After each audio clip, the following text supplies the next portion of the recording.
Alors jusqu'à récemment, j'étais plutôt habitué des longs textes de la parole de Dieu pour les prédications du dimanche, mais ce matin, nous allons voir ensemble un verset qui se trouve dans le psaume 90, qui nous a été lu il y a relativement peu de temps dans une autre prédication. Psaume 90 et verset 12. Psaume 90, verset 12. La parole de Dieu dit « Enseigne-nous à bien compter nos jours, afin que nous appliquions notre cœur à la sagesse. Enseigne-nous à bien compter nos jours, afin que nous appliquions notre cœur à la sagesse. » Et quand il a été cité dans une prédication récemment, notre frère faisait remarquer, à juste titre, qu'il n'est pas écrit « Enseigne-nous à bien compter nos années » ou « Enseigne-nous à bien compter nos mois », mais « Enseigne-nous à bien compter nos jours ». Et c'est une leçon pour nous en ce 1er janvier 2017, parce qu'on entre dans une nouvelle année, mais rien ne nous dit qu'on va arriver au bout. Alors vous allez dire, dis donc, il commence fort, on est en 2017 depuis quelques heures, il nous parle déjà de ne pas arriver à la fin. Mais c'est une parole de sagesse que celle-ci, parce qu'il est aussi écrit « Vous ne savez pas ce qui arrivera demain ». Qu'est-ce que votre vie ? Dit Jacques. Vous êtes une vapeur qui paraît pour un peu de temps et qui ensuite disparaît. C'est vrai, on pense qu'on a peut-être encore beaucoup de temps devant nous. C'est peut-être vrai. Mais peut-être que nous n'avons pas encore devant nous les jours que nous pensons pouvoir vivre. Nous ne savons pas ce qui va arriver demain. Et pourtant, on se fait une petite idée de ce qui va arriver demain. Parce qu'on a des projets. On a des projets pour demain, pour après-demain, pour la semaine prochaine. On a une petite idée de ce qui va se passer. Et peut-être même qu'on a fait des projets pour dans quelques mois, voire même quelques années. Et c'est normal, on forme tous des projets dans notre cœur. Et la parole de Dieu nous dit que le cœur de l'homme médite sa voie. Mais c'est l'Éternel qui dirige ses pas. Le cœur de l'homme médite sa voie. On réfléchit à nos projets, mais c'est Dieu qui doit diriger nos pas. Alors, est-ce que mes projets, mes buts et les objectifs que j'ai fixés pour cette année, est-ce que ces objectifs m'ont été dictés par la parole de Dieu ? Ou est-ce que j'ai fait mes projets sans Dieu, sans tenir compte de lui ? Peut-être que vous n'avez pas fait de projet. Parce que vous ne savez pas dans quel sens aller, vous ne savez pas très bien où vous en êtes, et peut-être que ça ne va pas très fort. Mais tous, nous pouvons faire cette prière à Dieu, enseigne-nous à bien compter nos jours, afin que nous appliquions notre cœur à la sagesse. Et dans ce verset, vous remarquerez qu'il n'est pas tellement question de projets précis. Il n'est pas tellement question de choses qu'il faudrait faire ou qu'il ne faudrait pas faire. Mais il est question d'employer son cœur à de bonnes choses. Il faut demander à Dieu de prendre garde au temps qui passe. Parce que le temps passe vite, qu'il passe très vite. Il n'est pas écrit qu'il faut avoir un emploi du temps bien rempli, mais que notre cœur soit employé à la sagesse. Il n'est pas question de savoir comment occuper ses mains, mais de savoir vers quoi diriger son cœur. Alors je nous pose une question ce matin. Vers quoi je vais diriger mon cœur ? À quoi est-ce que je vais l'employer ? De quoi est-ce que je vais le remplir ? Un autre proverbe nous dit que garde ton cœur plus que toute autre chose, car de lui viennent les sources de la vie. Les sources de la vie viennent de notre cœur.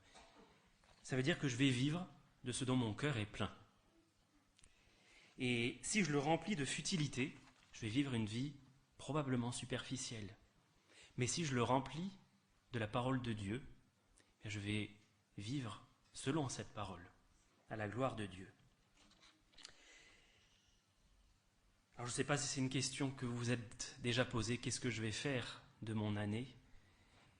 Qu'est-ce que je vais faire de ce temps qui passe ? Parce que Dieu va m'en redemander compte. Et dans la Bible, il y a des personnes qui n'ont pas voulu se poser ces questions. pense à tous ceux qui vivaient du temps de Noé. La Bible nous dit qu'au temps de Noé, les hommes mangeaient, buvaient, se mariaient et mariaient leurs enfants, jusqu'au jour où Noé entra dans l'arche. Le déluge vint et les fit tous périr. Ils n'avaient pas employé leur cœur à la sagesse. Sinon, ils auraient cherché Dieu, ils auraient écouté Noé. Et eux ont été surpris par le plan de Dieu. Et je pensais aussi aux habitants de Sodome et Gomorrhe, qui ont employé leur vie à la recherche du plaisir et de la satisfaction. Et là aussi, il est écrit que les hommes mangeaient, buvaient, achetaient, vendaient, plantaient, bâtissaient. Mais le jour où Lot sortit de Sodome, une pluie de feu et de soufre tomba du ciel et les fit tous périr. On voit ça dans Luc au chapitre 17. Là non plus, ils n'avaient pas employé leur cœur à la sagesse. Sinon, ils auraient écouté Lot qui voulait les avertir, et ils ne se sont pas préoccupés de la volonté de Dieu. Et la parole de Dieu, elle nous dit aussi, toujours en rapport avec Noé et Lot, qu'il en sera de même le jour où le Fils de l'homme paraîtra. Alors on voit que les contemporains de Noé et les voisins de Lot ne les ont pas écoutés. Ils n'ont pas écouté ce qu'ils avaient à dire, alors qu'ils parlaient pourtant de la part de Dieu. Et quand le moment est venu de faire les comptes, quand il a fallu payer l'addition, il n'y avait plus personne qui était prêt. Personne n'était prêt. Et la question qu'ils ont dû se dire, c'était « Déjà, c'est fini. Enseigne-nous, Seigneur, à bien compter nos jours, afin que nous appliquions notre cœur à la sagesse. » Et on voit par ces deux exemples que la sagesse, c'est déjà d'écouter la parole de Dieu et de la mettre en pratique. C'est ce qu'ont fait Noé et Job, parce qu'ils sont allés à contre-courant de leurs contemporains, de la pensée du monde. Et Noé, pendant qu'autour de lui, les gens menaient leur petite vie tranquille, il est écrit que les hommes mangeaient, buvaient, se mariaient leurs enfants. Noé a écouté la parole de Dieu, il a construit une arche, et tout le monde se moquait de lui, parce que construire un paquebot dans une plaine, c'est quand même pas commun, ça semblait fou. Mais Noé, il est aussi appelé dans la Bible le prédicateur de la justice. Et ça nous apprend qu'il parlait de Dieu à ses contemporains, qu'il leur parlait certainement de repentance, de mener une vie juste, qu'il leur parlait de la justice de Dieu, qui allait être manifestée par le déluge. Et quand le déluge est arrivé, Noé était prêt. Ses contemporains, eux, ne l'étaient pas. Et pour Lot, il voyait bien que la morale des gens de Sodome et Gomorrhe était abominable. Et il est écrit qu'il tourmentait journellement son âme à cause de ce qu'il voyait et entendait de leurs œuvres criminelles. Tourmentait journellement son âme à cause de ce qu'il voyait et entendait de leurs œuvres criminelles. Ça peut être parfois notre cas lorsque nous voyons ce qui se passe autour de nous, d'être tourmentés en voyant ce que font nos contemporains. Mais Lot a obéi à Dieu qui lui disait de sortir de la ville, et c'était celle-là, la parole de sagesse à laquelle Lot devait s'appliquer. Et quand le feu est tombé du ciel, Lot et ses filles ont été en sûreté, ils étaient à l'abri. Alors décidément, vous allez penser que je vous prends à rebrousse-poil dès le 1er janvier, mais ceux qui côtoyaient Noé et Lot, ils avaient entendu la parole de Dieu. Ils savaient que le jugement allait tomber, parce que Noé et Lot les en avaient avertis. Mais ils étaient trop occupés par leurs activités du quotidien pour y prêter attention. Et en pensant à ça, je me suis dit, tous ces gens qui avaient entendu ces prédicateurs de la justice, ils s'étaient peut-être dit à un moment qu'il faudrait penser à prendre au sérieux ce qu'ils avaient entendu. Ils allaient peut-être devoir en tenir compte, mais pas maintenant, parce que maintenant, ils étaient trop occupés. C'était pas le bon moment pour eux. Eh bien, ils ont remis à demain. Est-ce que c'est pas ce qu'on fait aussi dans bien des domaines ? Il faut amener la voiture au garage pour sa révision, mais pas tout de suite. Là, je suis trop occupé. Il faut que j'aille rendre une visite à ma grand-mère qui est en maison de retraite. Et pas aujourd'hui. Là, je suis trop occupé. Il faudrait que je me décide à passer du temps avec le Seigneur. Pas tout de suite. Là, je suis trop occupé.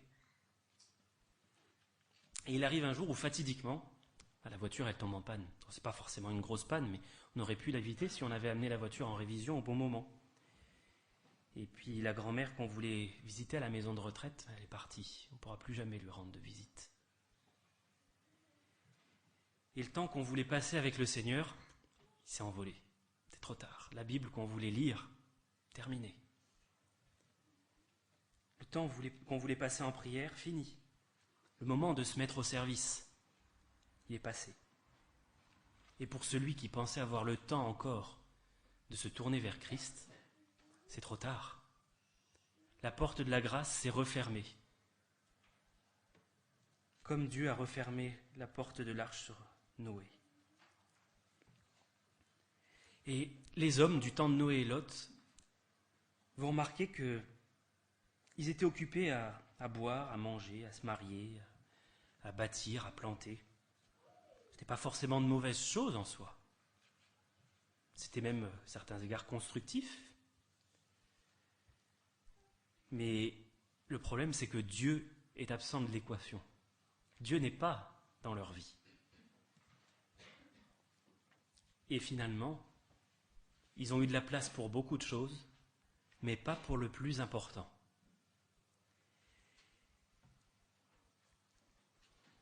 Renseigne-nous à bien compter nos jours, afin que nous appliquions notre cœur à la sagesse. Alors à quoi est-ce que je vais appliquer mon cœur cette année ? Parce que finalement, quand on fait cette prière à Dieu, on lui demande quoi ? On lui demande de nous montrer ce qui est le plus important. Ce qui est le plus important. Et si je n'avais pas devant moi tout le temps que je pense avoir, qu'est-ce qui serait le plus important ? Est-ce que j'ai l'assurance du salut parfait en Jésus-Christ ? Si je devais mourir maintenant, est-ce que je serais sauvé ou est-ce que j'irai en enfer ? Est-ce que j'ai laissé la désobéissance envers Dieu ou la négligence s'installer quelque part dans ma vie ? En me disant que j'ai toujours le temps de régler ça plus tard avant que le Seigneur revienne. Est-ce que je garde rancune envers quelqu'un dans mon cœur ? Et si cette personne disparaissait ce soir et que je n'ai pas réglé ce différend avec elle, avec lui ? Est-ce que j'ai écouté l'appel du Seigneur à œuvrer pour lui ? Ou est-ce que je lui ai dit « Pas maintenant, Seigneur, je suis trop occupé ». Dans le psaume 111, le psalmiste dit que la crainte de l'Éternel, c'est le commencement de la sagesse. La crainte de l'Éternel est le commencement de la sagesse. Ça veut dire que si je veux appliquer mon cœur à la sagesse, c'est par là que je dois commencer. Craindre Dieu. Quand on parle de craindre Dieu, ça ne veut pas dire qu'il faut avoir peur d'une manière superstitieuse et penser que Dieu va me punir si je ne lis pas ma Bible ou si je ne prie pas tous les jours. Ça, c'est de la superstition. Mais craindre Dieu, ça veut dire que je prends conscience qu'il est saint, qu'il est juste, qu'il est amour aussi, et que je vais devoir lui rendre compte un jour sur chacun de mes actes, sur chacune de mes paroles, sur tout ce que j'aurai prononcé, que je ne veux pas lui déplaire ni l'offenser. C'est ça, craindre Dieu. C'est agir en fonction de lui plutôt qu'en fonction de moi. Alors quelqu'un pourrait se dire, ok, ma bonne résolution pour 2017, c'est d'agir avec sagesse. Et vous savez, on peut se dire ça et malgré tout passer complètement à côté de la plaque. Parce que la parole de Dieu nous dit qu'il y a deux types de sagesse. Il y a celle d'en haut qui vient de Dieu et il y a celle de la terre qui vient des hommes. Et Jacques en parle au chapitre 3 de son épître. Il dit « Lequel de vous est sage et intelligent ? Qu'il montre ses œuvres par une bonne conduite, avec la douceur de la sagesse. Mais si vous avez dans votre cœur un zèle amer et un esprit de dispute, ne vous glorifiez pas et ne mentez pas contre la vérité. Cette sagesse n'est point celle qui vient d'en haut, mais elle est terrestre, charnelle, diabolique.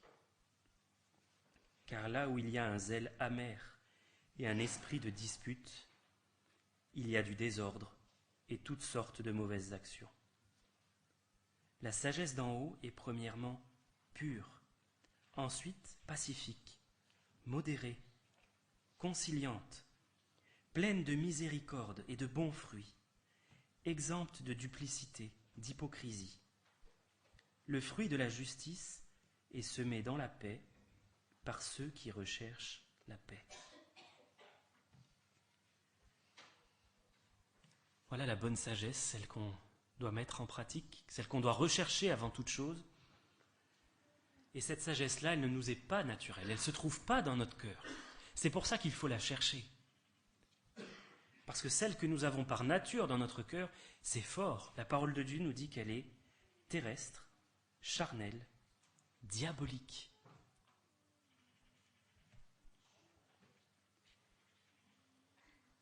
Et si on se disait, ok, ma bonne résolution pour 2017, c'est d'agir avec sagesse, ça pourrait finir comme beaucoup d'autres résolutions qu'on a pris le 31 décembre au soir et qu'on a tenues jusqu'au 1er janvier à midi.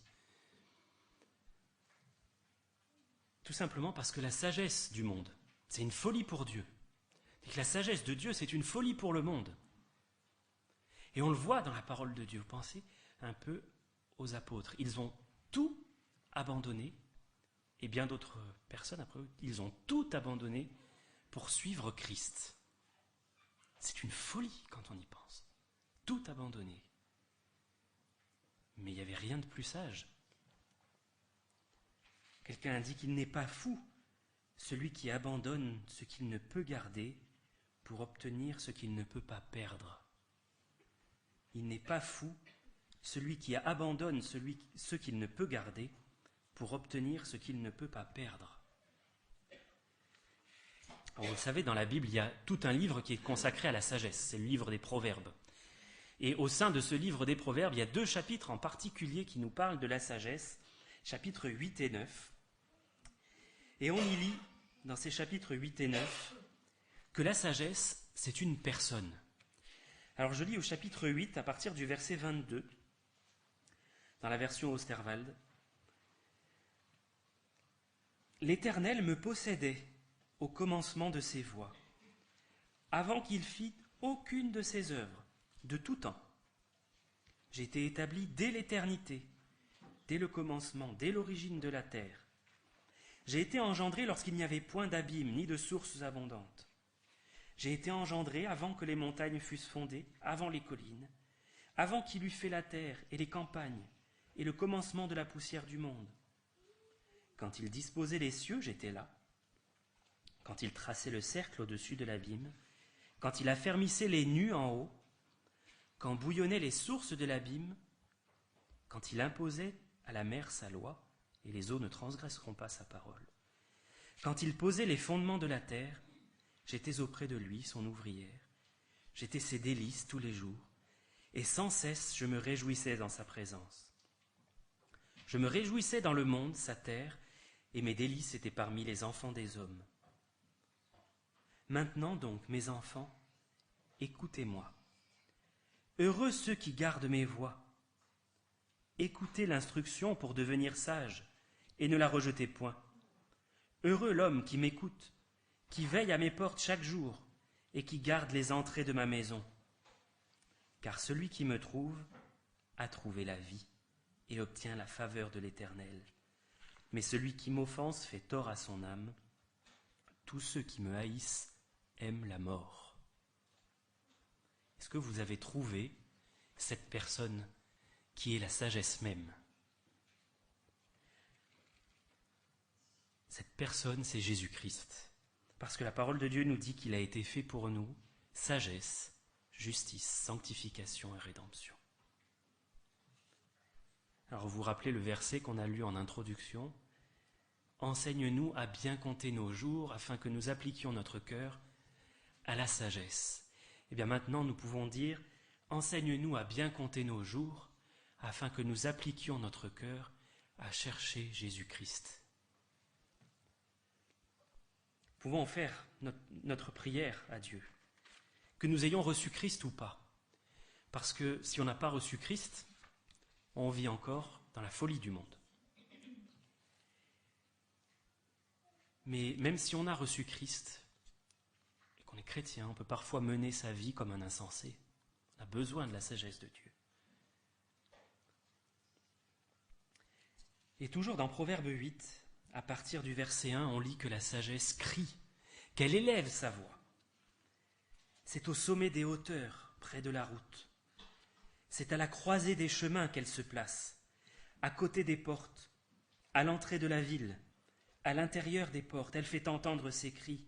« Homme, c'est à vous que je crie, et ma voix s'adresse au Fils de l'homme. Stupide, apprenez le discernement. Insensé, apprenez l'intelligence. Écoutez, car j'ai de grandes choses à dire, et mes lèvres s'ouvrent pour enseigner ce qui est droit. Car ma bouche proclame la vérité, et mes lèvres ont en horreur le mensonge. Toutes les paroles de ma bouche sont justes. Elles n'ont rien de faux, ni de détourné. Toutes sont claires pour celui qui est intelligent, et droites pour ceux qui ont trouvé la science. Préférez mes instructions à l'argent, et la science à l'or le plus précieux.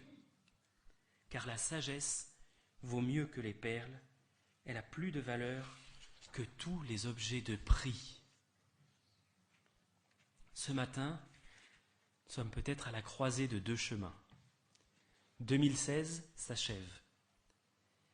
Et nous avons la possibilité de continuer dans la même voie, avec les succès, les échecs que nous avons eus, ou d'emprunter une nouvelle route, celle de 2017. Le Seigneur nous propose de le suivre.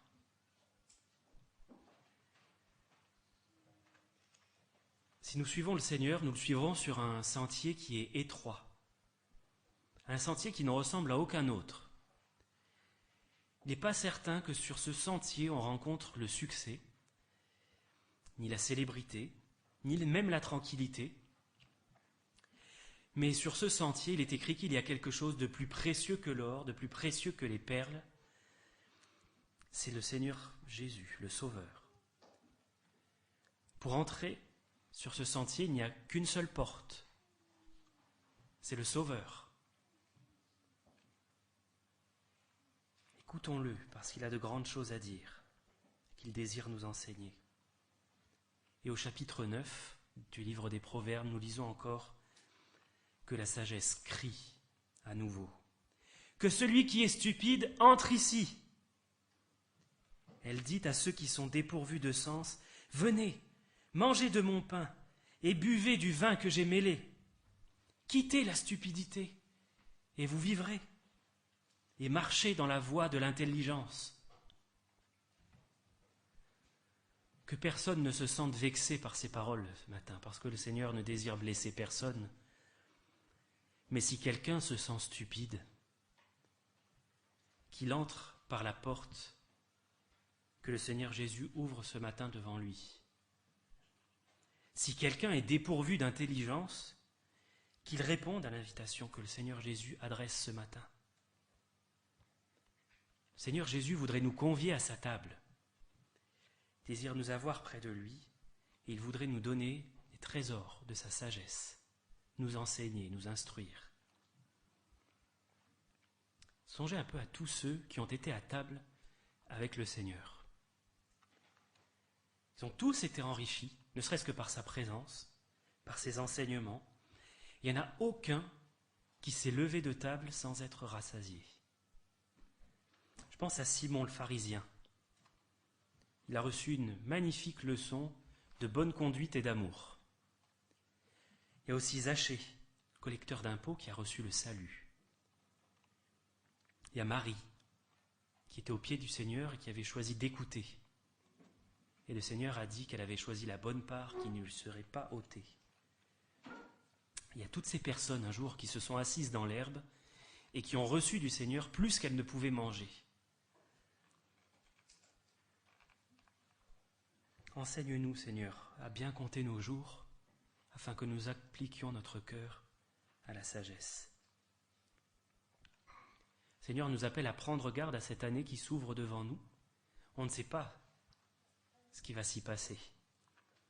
Comme dit le cantique, on ne sait pas quelle est la mesure de joie et de douleur que Dieu a prévue pour nous. On ne sait pas si on en verra la fin. Mais on peut lui demander qu'il nous accorde la sagesse nécessaire pour vivre les moments qu'il va nous donner, pour attacher notre cœur à ce qui est le plus important. Si quelqu'un d'entre vous manque de sagesse, qu'il la demande à Dieu, qui donne à tous simplement et sans reproche, et elle lui sera donnée. Mais qu'il la demande avec foi, sans douter, car celui qui doute est semblable au flot de la mer, agité par le vent et poussé de côté et d'autre. Qu'un tel homme ne s'imagine pas qu'il recevra quelque chose du Seigneur. C'est un homme irrésolu, inconstant dans toutes ses voies. Pour avoir foi dans le Seigneur, il a promis qu'il nous donnerait la sagesse. Et le Seigneur ne ment pas, il ne revient jamais sur sa parole. Et si nous nous appliquons à chercher la volonté du Seigneur, il se révélera à nous. Comme il est écrit dans le psaume 27 au verset 8, « Mon cœur dit de ta part, cherchez ma face !» Et la réponse que nous devons donner, « Je cherche ta face, ô Éternel. » Amen.